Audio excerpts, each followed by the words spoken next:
A number of gun store break-ins recently has both state and federal law enforcement agencies on high alert. Businesses in Cascade Township, Kentwood, Sparta, and Holland Township were all targeted. Dozens of guns were stolen. Similar break-ins occurred nearly 2 years ago and then again last September. But what happens to the firearms that are stolen? 13 on your side's John Hogan has a look at one case and where that stolen gun was found. Grand Rapids police were called to this southeast side neighborhood back in December on the report of gunfire. Now they found Jason Glasper on the ground. He had been wounded. Beside him was a .40 caliber handgun. That handgun had been reported stolen a few months earlier in Byron Township. A lot of these guns end up back on the street. Kent County Sheriff Sergeant Joel Roon says that is a real concern for law enforcement. The guns are typically fenced on the street, and they are then often utilized to commit other crimes. Or they end up in the hands of convicted felons like Jason Glasper.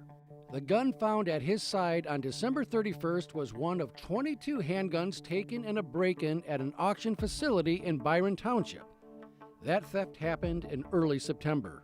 More than 400 licensed gun dealers were burglarized in the U.S. last year, putting more than 5,600 guns on the streets. You can often trace the serial numbers on these guns back to a lot of these types of thefts. How Glasper got the weapon is uncertain, but his criminal record, which includes felony drug and gun convictions, precludes the 39-year-old Grand Rapids man from having a firearm. Because we're trying to bring down the violent crime rate. U.S. Attorney Andrew Burge says federal gun prosecutions help get dangerous people off the street. They were somebody who was behind a lot of other crime going on in the community. Glasper has been locked up more than a dozen times dating back to his teen years.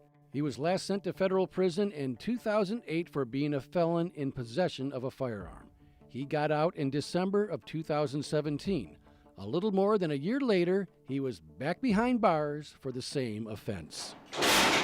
The person is going to end up serving their time out of state, or at least out of West Michigan, where they're going to be away from those that they were a bad influence on. Locking up people like Glasper, Burge says, is part of the solution. Community involvement, he says, is key. Prosecuting isn't the only approach that can or should be taken. You really do need to have a cooperation with the community. If he's convicted on the felony gun charge, Glasper is facing yet another decade in federal prison. In Grand Rapids, John Hogan, 13 on your side. And during a federal court hearing this afternoon, Jason Glasper entered a guilty plea to being a felon in possession of a firearm. A sentencing date will likely be set for this fall.